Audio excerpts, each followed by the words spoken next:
Research has found that using social presence cues has been found to increase students' motivation and can improve learning in both blended and online learning environments.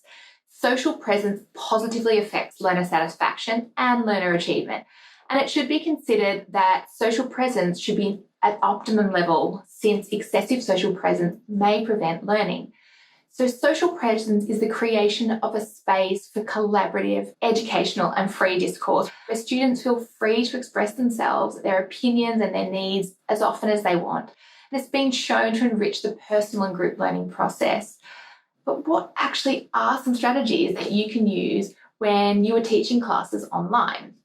To begin with, use webcams, use the chat box function to welcome students and get them to ask questions and say good hello and goodbye. Address students by name.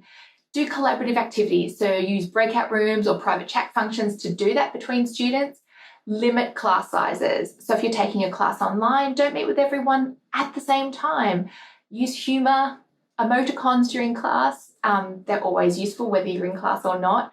And in your communications, answer your students all the time. Make sure you answer their inquiries promptly, provide regular feedback, ask questions, invite responses using different functions, using chat functions, instant messaging, and lastly, ask them how they'd like to be communicated with so that then you can enjoy the full value of social presence with your students.